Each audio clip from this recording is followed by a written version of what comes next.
wakati huyu kijana alikuwa gengeton, ile pesa alikuwa anapata, alikuwa anakunywa chang'aa na anaenda na wasichana. Kuna msichana wako alilalwa na yeye. Bro, sasa acha nikwambie, Peter pesa zake zote kabro, we don't fake and we don't shout. Peter amejengea wazazi wake Membli 5 kama anajitangaje musani wa president. Sijui kama aliwaambia ni mimi nilitext Ruto ndio sasa watumwa wakuja walete. So si waheshimiwa wenye walikuja kuwaona, si wao walitumwa na president. You are the person who reached out to the president. I disturbed the president so much. I pleaded with him. Na that time nikiplead na yeye, that means sikuwa nasaidiwa na anyone. You get? Ngoja, how did you reach out to the president? Welcome to my channel. So that was Katrue swinging back at KRG the Don after he gave an interview about CARO and Peter, who happens to be her husband, scamming Kenyans. So let's just hear what else she had to say. And I'm also going to play what KRG had to say before I come back with my commentary. Number. And I even have the number of the former president. Sasa huyu akijita mtoto wa Ruto atuambie namba ya Ruto ni 07 koma. Bado niko stuck kwa I have the president's number. Yeah, I have. Nata nitawapatia messages muone venye nilikeep on kumsumbua na the times I called. The so called waimbaji wa president alileta pesa, walileta. So si tulikujiango actually. Nilipigiwa simu president ametuma na 300k, alizituma na kitambo sana. So mimi nilikuwa nasema basi mtutumie, nikaambiwa hapana, itabidi umezikujia. Then waka offer kumpeleka Kenyatta, of which I pleaded. By the way niliplead na Jagwa sana. Nao wote walikuja. Nikamwambia aje, Peter tungempeana kwa surgeon mwingine. Juu surgeon alianzana na yeye, ni yeye tu anafahamalizana na yeye. Junior anajua venye aliacha huku ndani amefanya. Lakini nikasikia hapana, nikikosa kuenda Kenyatta Hospital, president ataona nyinyi ni watu arrogant na rude. Sisi tukacooperate, tukaenda. Sisi kufika chini tulisikia Peter ingia kwa ambulance. Peter mwenyewe alijishukisha hadi chini. Peter mwenyewe hakuwa na issue. The only issue was hiyo bag ikianza kuleak. Hiyo condition ya Peter ina medical word inaitwa fistula. Ikiitwa fistula, intestines zake venye zimetolewa azitoi choo venye zinafaa zitolewe, zinatolea side. So ikitolea side ina leak. That was the only problem. Na hiyo problem haingefaa kupelekwa hospitali. The only thing we needed, and I told Jagwa and wenye alikuja na wao, it's a nurse. Juu issue ni hiyo bag ni 7500. Nurse kufanya hiyo dressing ni 6000, na kuna hizo moon za kushikilia kando juu. Hiyo choo iko na acid mingi, ikijaribu tu leak kidogo, hiyo gum inaanza kufunuka. So bag inabidi inaanza kutokana yenyewe. So that is the thing niliambia Jagwa. Hiyo tu ndio tuna need. Nikaambiwa basi mnafaa mfike hospitali tu, president asione nyinyi ni watu rude. Let me tell you, naitwa nani? It depends. But yake ina leak sana. Unapata a week anachange hata mara 3. Inaweza ikuwa asubuhi, by usiku ishaanza kuleak. Juu hata akona vidonda side juu ya kuchomeka. So ukiona kidonda uwekwe hiyo glue, ikisweat na ako in pain, ikisweat glue yenyewe inaanza kujitoa. So unapata inachange hata mara 3. Na niulize huyu mtoto anajiita mtoto nani? Muimbaji wa nani? Wa Ruto. Muimbaji wa Ruto? Wa president. Muimbaji wa president. Mulikuwa walisema ati Peter alikuwa kwa president. Hiyo situation ya Peter kama alifaa kukaa hospitali, alifaa aende nyumbani, angoje 6 weeks akifanya tizi kutembea na hizo nini, arudi tu kufanywa reversal ya hizo intestines. So daktari ukome, sema kitu unajua kababa, sema kitu unajua. KRG had given the interview before CARO came on board, and KRG had to do that interview because CARO did that interview with the Bani Saroni urging people to contribute towards Peter's medical bill.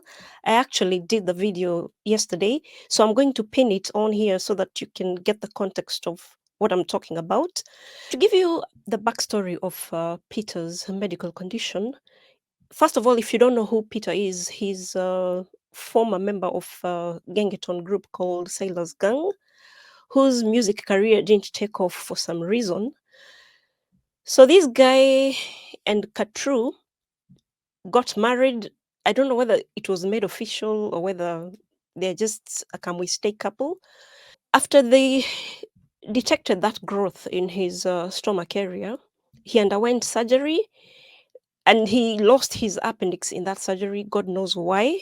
Afterwards, he still had complications with his intestines, which saw him make a lot of hospital visits to unblock the same intestines.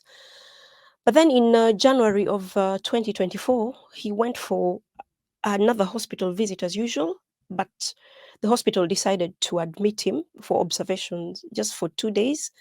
Then in the process, they tried to unblock his intestines, but unfortunately the intestines burst. So after the intestines burst, he had to undergo another surgery. After that, he got fit with the vac machine, which he had for like 1 week. But then they noticed that area they had attached the vac machine was beginning to get an infection.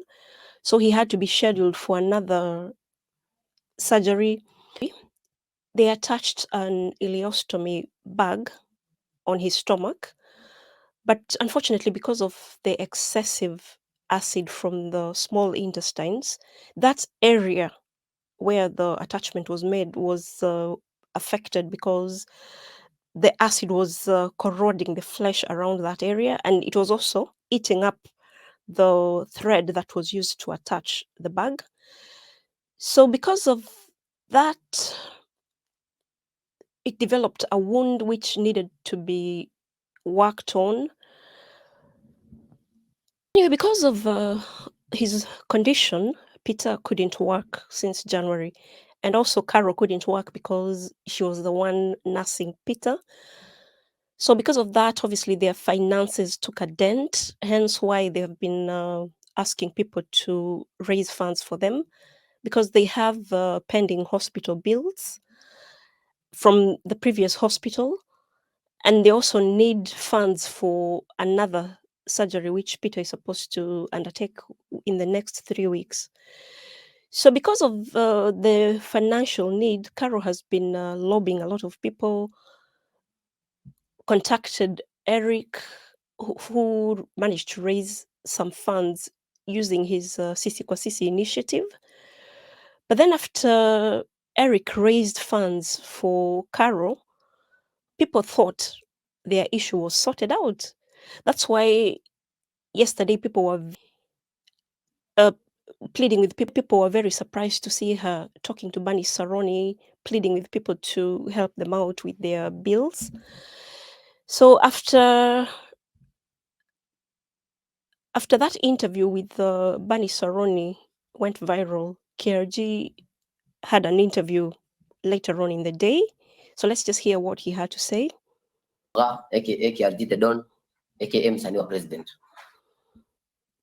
So kuna mambo imetifikia nimeona mitandaoni ambayo sijui nianze na kwa kusikitika ama nianze kwa kulia ama nianze kwa kusema namna gani, kwa sababu ni mambo ambayo hayaridhishi nafsi, kwa sababu mimi sipendi mtu ambaye anataka kuongea uongo ili kuharibia watu wengine majina mitandaoni au kusema kitu ambaye haifai.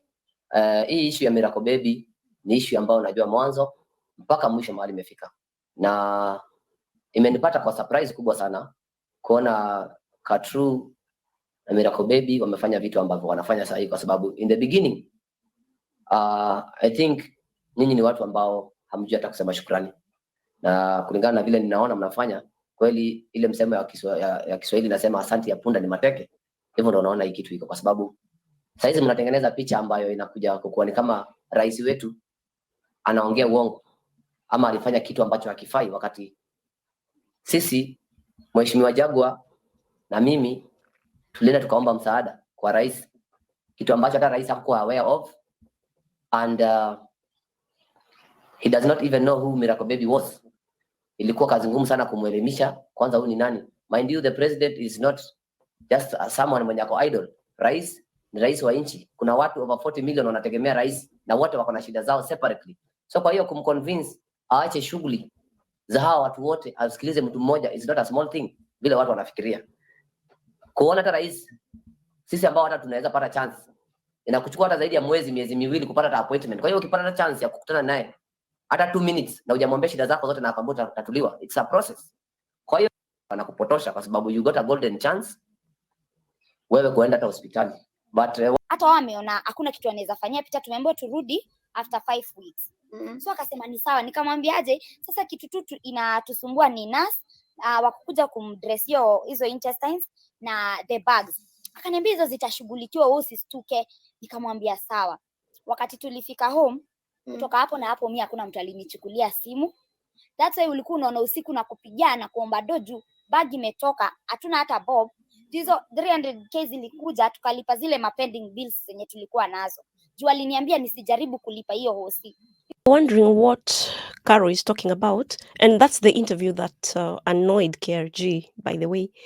So that's 300,000 is what was delivered by Jaguar and KRG, apparently from Ruto or President Ruto.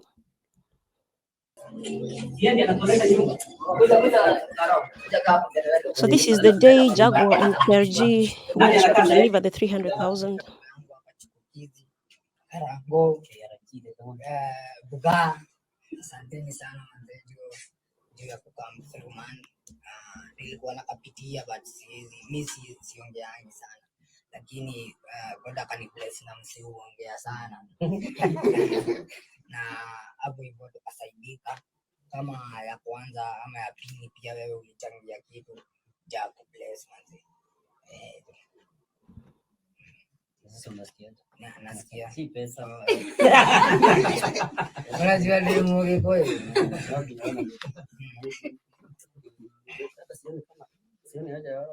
So hii ni shilingi 1,300 ya president ambayo ametumana hapa kwa akina Peter, na ameahidi kuwa Peter apelekwe hospitali, na kutoka leo hatutachanga tena. Yes.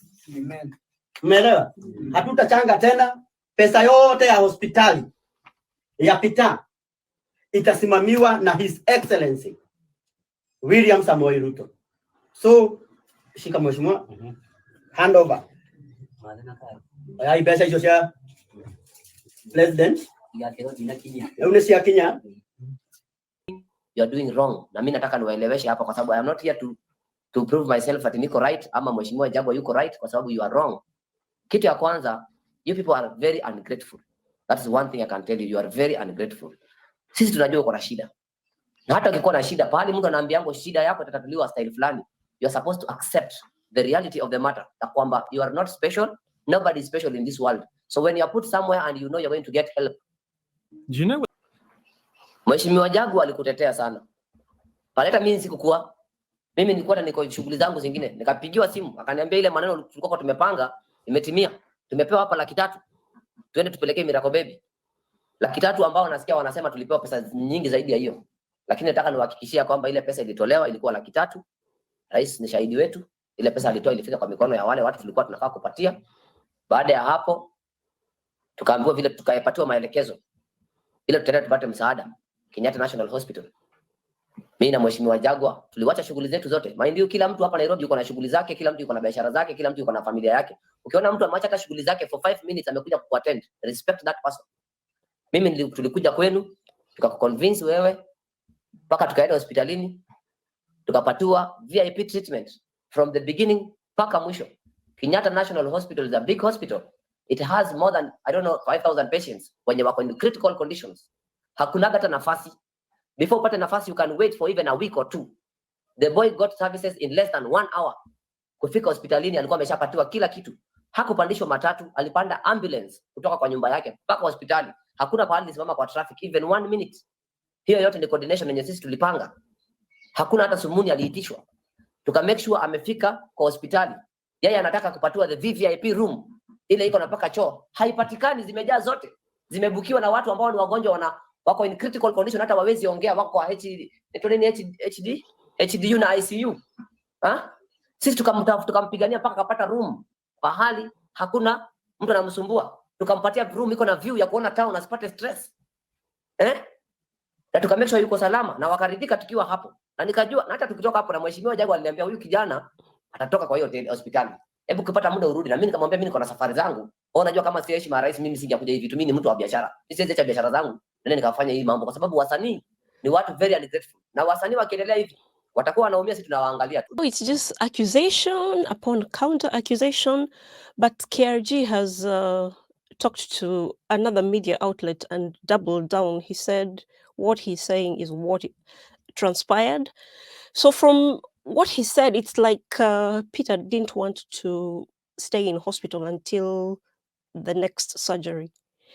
So I don't know who is telling the truth, but Katrue's interview sparked a lot of reaction from netizens. So let's just see what people had to say. Saying too much arrogance, pride, foolishness, and stupidity in one person. That one is not impressed by what CARO just displayed. Another one says, those judging CARO cannot understand. She has been through a lot. Caregivers' peer might be sick mentally. The next one said, Peter, we send a word of encouragement to you. May the Lord God protect you. May your heart not weary. We declare healing and protection.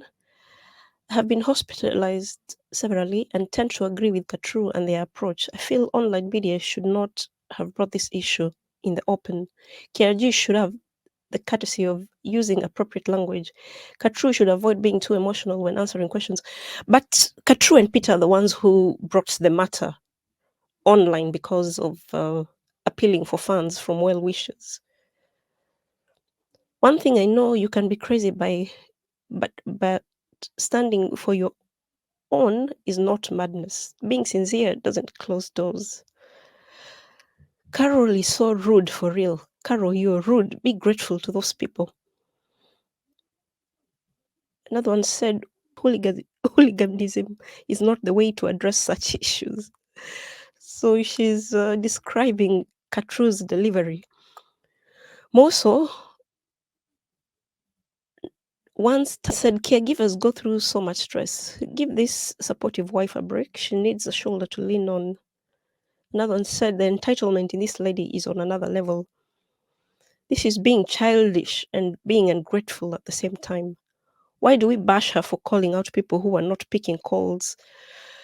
But these people are not your parents, so I don't know why you expect them to help you out every time you ask for help. Those arguments aside, in as much as I'd like Peter to get the help he needs and to recover quickly, unfortunately, no one owes you anything in this world.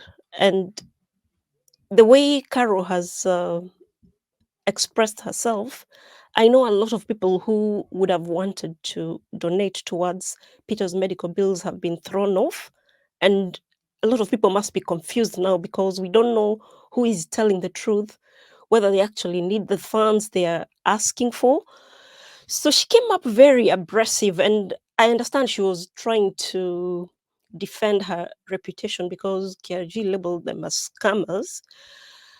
But like I said, it's her delivery has thrown off a lot of potential donors, which is definitely going to affect the amount of money they would have received. And then the other thing that's popped out of this incident is the fact that a lot of people don't prepare for medical emergencies.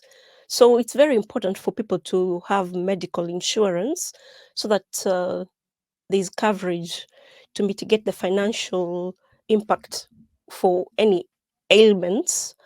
It's important for people to have emergency fund, which a lot of people don't seem to do because of late we've had a lot of fundraising drives on social media, especially on TikTok, regular health checkups, so that if anything is detected, it can be sorted out in its early stages so you can reduce the need for extensive treatment, which in turn means reduction of medical bills. For Peter, I hope he gets well and gets all the help that he needs so that he can fully recover and become a productive man and be able to generate enough income to sustain himself and his family. So thanks for stopping by. Let me know your thoughts in the comment section below about this whole saga. Like and share this video. If you're not subscribed to my channel, please consider doing so. Bye for now, and I'll see you on the next one.